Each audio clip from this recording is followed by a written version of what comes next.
My name's Joseph Molyneux. I'm a coach at under-10s at Oral St James's.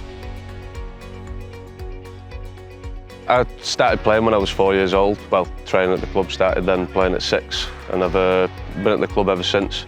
Started coaching again for the last 5 years, looking after the little ones. Started them at 5 years old and they've just turned 10 now. I still meet up with lads who I played with from 5 years old. Around Christmas we all go out together, and I think that's one thing which the club definitely brings. Everyone stays in long friendly relationships, for friends for life.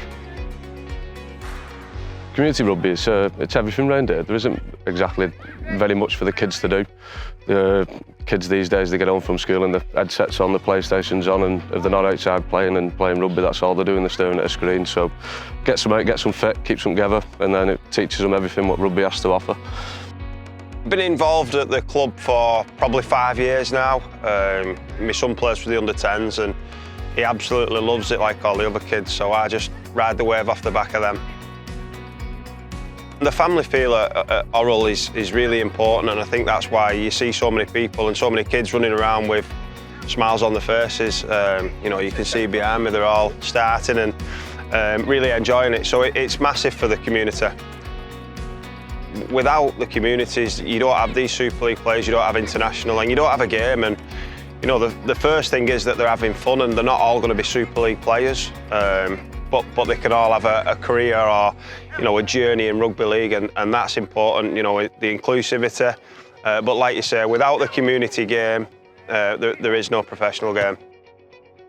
COVID was a real issue for the community game and the amateur clubs, and they were really affected. And the way everyone rallied round and got behind each other, it shows the togetherness of the club and the togetherness of the communities. The facilities are probably the main reason that there's so many good kids and kids enjoying the sport. You know, we've got real good pitches, and the clubhouse, you know, where they can all enjoy some time together after the games and after training is really important too, and that's what sort of builds that family feel and community feel, you know, after the games as well. The draw is really important. I think obviously we benefited as a club, you know, with the facilities what we've got at the side of us from funding from that, but also you can win great prizes, World Cup final tickets and the like. So yeah, we're all happy to participate in that draw, and if we can do anything to help the game and help the community, then we're all behind it. My name's David Livesley. I am the chairman at Oral St James's for the last 10 years. We've developed the facility over the last 6 years with obviously massive help from Sport England and the RFL. Initially, we set up with 2 pitches, no drainage, with some site cabins. And then on from there now, we got pitches developed. Then obviously, with the help of Sport England, we got the clubhouse, which was a Sport England bid, like a joint funding bid. If you look at the cost now, you're under the reason of 65,000 just to keep it going. Now, obviously, we've got subs coming in, but from an external funding point of view, we have to raise money as well. There's no way you would survive here just purely on paying subs, because obviously the subs are quite low in comparison with other sports. So we have to raise money elsewhere. For our money from Play From Win, we purchased a lawnmower. We've got 4 pitches now, and it was taking hours and hours to maintain them, and we purchased ourselves a new lawnmower with the money. We're looking for some new floodlights, because basically the cost of running these floodlights are astronomical. So obviously the new design of floodlights these days, we're looking at putting new floodlights up to obviously reduce the actual electricity cost to run them.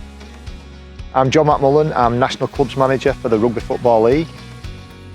Money and fundraising is absolutely essential for rugby league clubs to be sustainable businesses and to make sure that they're in a position that they can continue to function for years and years to come. Without that additional income sources from companies like Play From Win and other income revenues and support from government and Sport England, rugby league would not be as strong as it is today, but without that additional support we get from finances.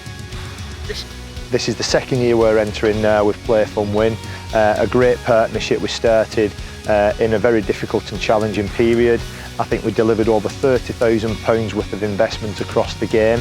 We're challenging ourselves this year to raise £100,000 worth of investment for community sports, and when you buy a raffle ticket at £5, £3.50 of that goes directly into the community club that you're supporting. £1 of that will then go into a specific draw for those community clubs. And support your local community clubs and teams